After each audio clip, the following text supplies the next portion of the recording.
Success Mantra, V shape future. Hello everyone, welcome you all in today's the Hindu news analysis. आज के the Hindu में आपके लिए काफी कुछ है। कुछ ऐसे टॉपिक्स है जिनका लीगल राइटिंग में भी यूज हो सकता है और लीगल रीजनिंग में भी यूज हो सकता है, तो दोनों पर्पस से उस टॉपिक को देखेंगे। तो चलिए स्टार्ट करते हैं। What does Muslim personal law say on inheritance, तो इस पे देखेंगे कि एग्जैक्टली क्या क्या बातें हैं स्पेशल मैरिज एक्ट से रिलेटेड है। I recommend you some of the ways in which you can write essay in your exam. ठीक है, जिनको एनएल सेट देना है, बाकी जिनको अदर लॉ एग्जाम देना है तो उनसे रिलेटेड क्या क्या प्रोविजन है, that will I also order. ठीक है, UPI payment of over 2000 rupee में अट्रैक्ट अप टू 1.1% फी। इस टाइप के न्यूज़ेस बहुत पूछे जाते हैं एमएच सेट स्लैट में, तो प्लीज बी वेयर। ठीक है, India to host the security advisers from SCO countries, तो इसी बहाने एससीओ घूमते फिरेंगे। ज्यादा कुछ न्यूज में है नहीं, इंडिया होस्ट कर रहा है, बट एससीओ देख लेंगे एक बार। ठीक है, उसके बाद क्लोन्ड काउ काफ, तो ये थोड़ा सा देखने वाली बातें हैं कि क्लोन्ड काउ काफ क्या है और क्या नाम है, गंगा नाम है बाय द वे। तो ये सब चीजें आपके एग्जाम्स में छोटी छोटी चीजें पूछ दी जाती हैं कभी कभार, जिसको you tend to ignore on the daily basis. चलिए स्टार्ट करते हैं। तो what does Muslim personal law say on inheritance, अभी ये न्यूज में एग्जैक्टली क्यों है, ये सबसे बड़ा क्वेश्चन है। देखो, ये चीज न्यूज में आने का सबसे बड़ा एकमात्र कारण है कि प्रोफेसर साहब हैं केरला में, उनकी वाइफ एडवोकेट है और उन्होंने अपने मैरिज को एसएमए के अंदर रजिस्टर करने की बात की है। एसएमए बोले तो स्पेशल मैरिज एक्ट।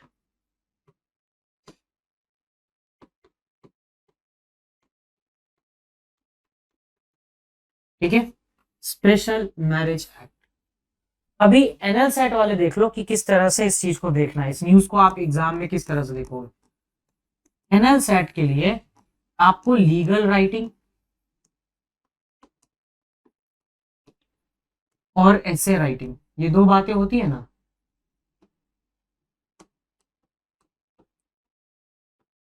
ये दो चीजें होती हैं, लीगल राइटिंग और एसे राइटिंग।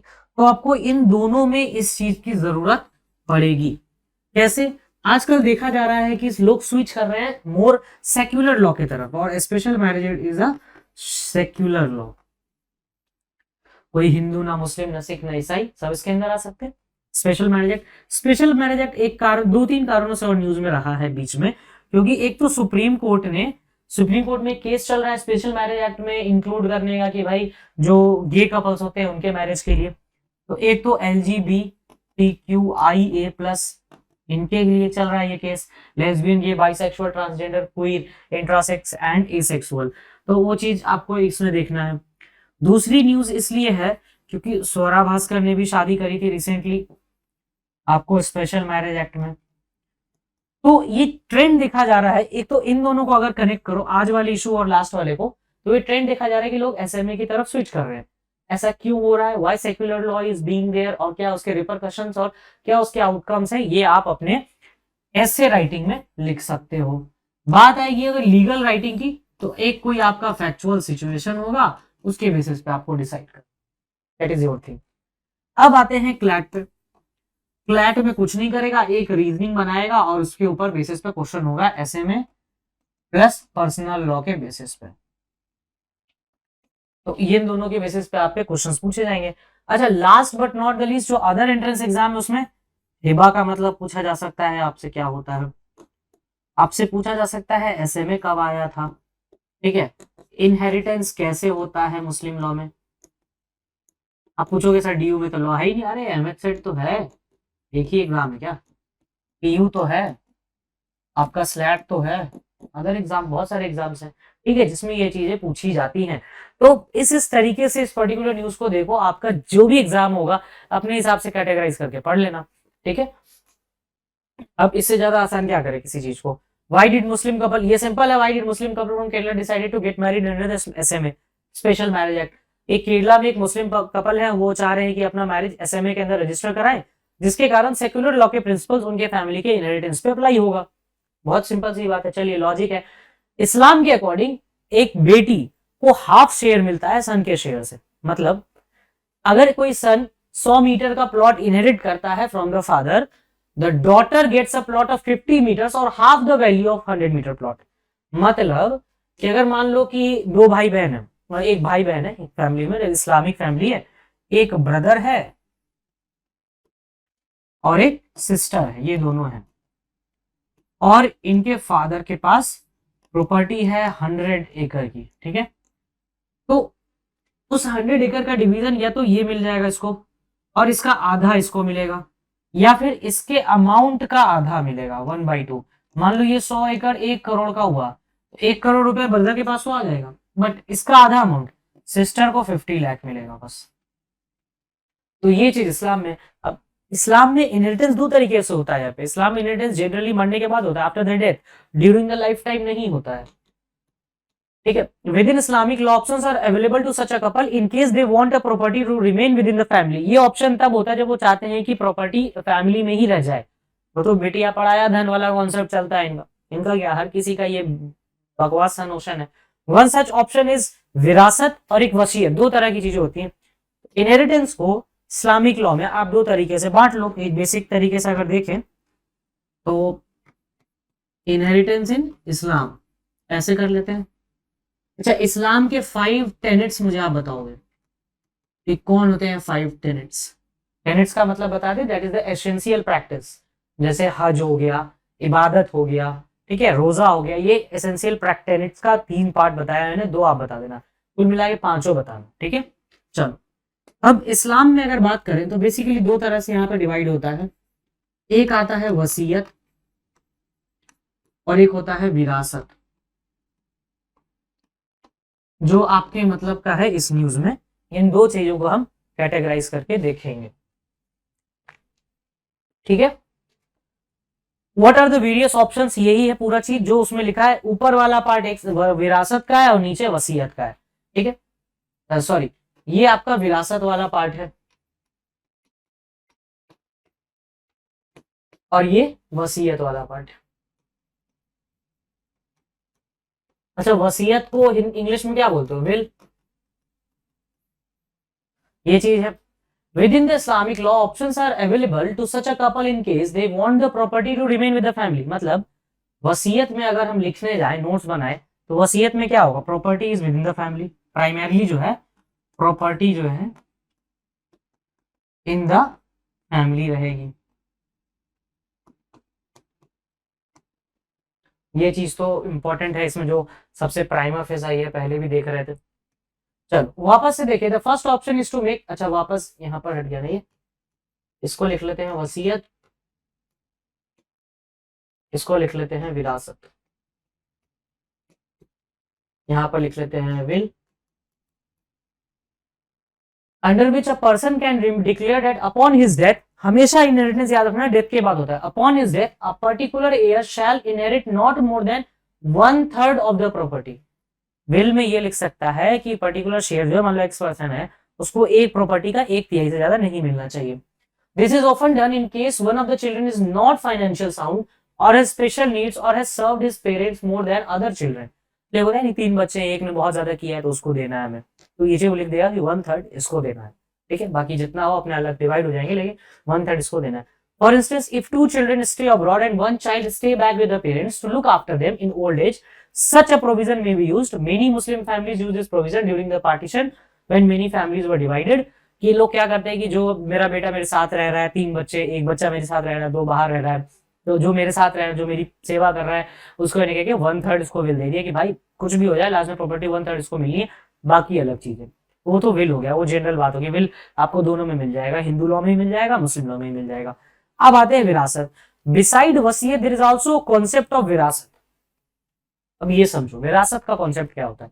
अंडर विरासत और inheritance there is the opinion of option of हिबा। हिबा, हिबा इज अ गिफ्ट, गिफ्ट के तौर पे आप दे देते हो, which allows unrestricted transfer of wealth और property to a person during the life time of the donor.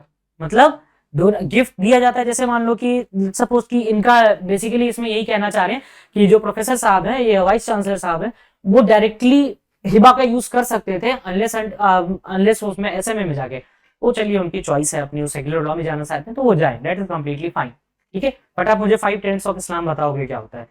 तो इसमें हिबा, इसमें बेसिकली क्या है कि आप हिबा जो होता है, Hiba is the transfer of property that is unrestricted. उसमें क्या था, 1/3 का रिस्ट्रिक्शन था वसीयत में। विरासत में रिस्ट्रिक्शन है, विरासत में हिबा में पूरा दे दो, कोई दिक्कत नहीं है।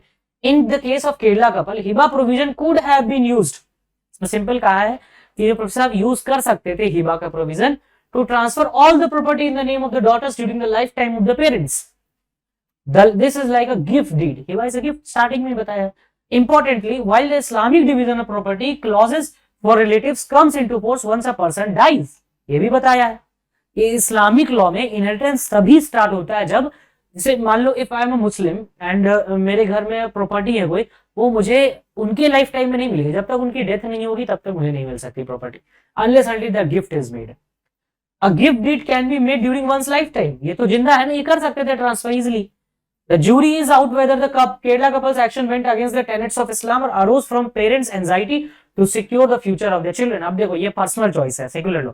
यही पे मैं एनएल साइड वालों के लिए क्वेश्चन छोड़ूंगा कि आप जब ऐसे लिखो तो आप इस तरीके से लिखना कि आप सेक्युलर लॉ और जो पर्सनल लॉज है उनके बीच एक बैलेंस बनाते हुए लिखना है कि क्या आजकल लोग जो सेक्युलर लॉ यूज कर रहे हैं ये किस तरह सोसाइटी तरफ जा रहा है, या फिर क्या मॉडर्नाइजेशन की तरफ जा रहे हैं या एक सेफ फ्यूचर की तरफ जा रहे हैं। तो ठीक है, इस पे खूब सोचना और अच्छे से लिखना। और इसमें जो बातें कंक्लूड करने वाली हैं, यहाँ पे मैंने आधी ज्यादा चीजें कंक्लूड कर चुका हूं, बट चलो देख लो इसमें और क्या क्या है। विरासत में क्या होगा, गिफ्ट डीड साइन होता है, ठीक है। इसमें नो रेस्ट्रिक्शन है, नो रेस्ट्रिक्ट। इसमें रेस्ट्रिक्शन है 1/3 का। अच्छा, इसमें आफ्टर डेथ होता है, वो मिलेगा, लेकिन इसमें ड्यूरिंग द लाइफ टाइम है।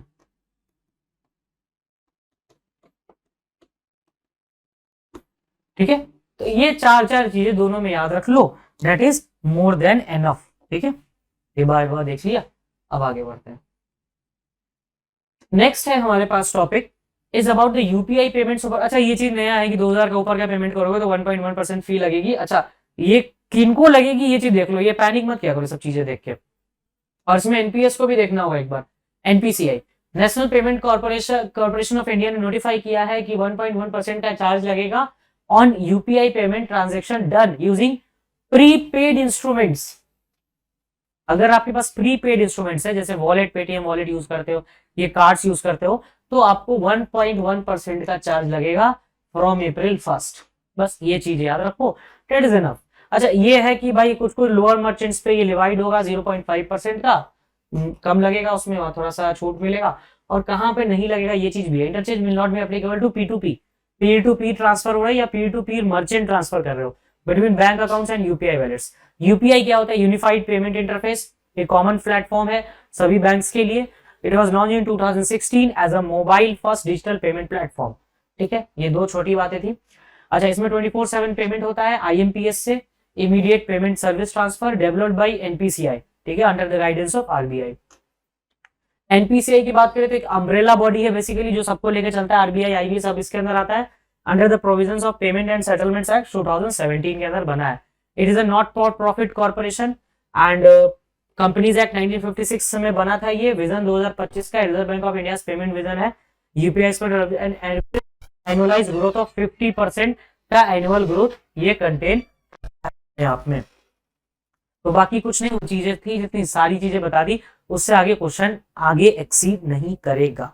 ठीक है, अब इंडिया मीटिंग भाई एससीओ की एडवाइजरी बॉडी, ये सेम चीज लिखा हुआ अजीत डोभाल साहब करेंगे, और ये मीटिंग वर्चुअली होगी, तो जगह का नाम याद नहीं मेरे को, चलेगा, न्यू दिल्ली इसमें बाय द वे। चलो, एससीओ कब है, शंघाई 5 के नाम से 1996 में बना था। ये इमेज केवल इसलिए डाली है कि सब पढ़ लो एक इमेज में। 1999 Bishkek group to counter border criminality बना, उज्बेकिस्तान ज्वाइन करता है एससीओ को 2001 में, और शंघाई कॉर्पोरेशन ऑर्गेनाइजेशन डिक्लेयर से साइन हुआ 2001 में। 2008 में India Iran submits official application for full rights SCO membership.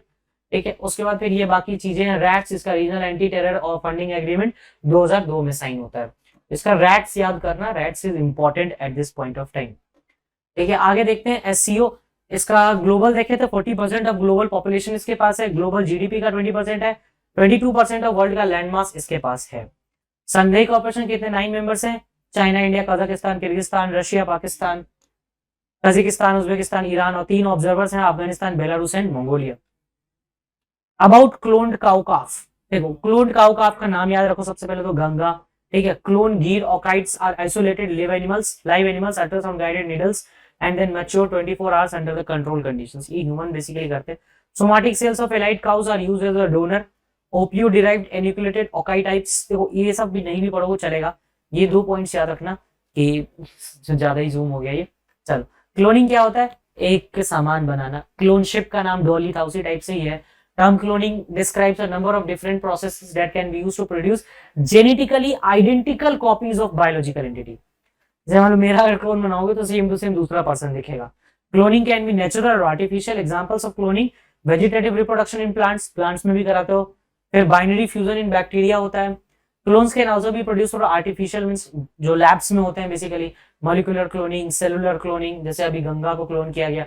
Organism. Somatic का मतलब सेम सेल्स, ठीक है, derived from the Greek word soma meaning the body.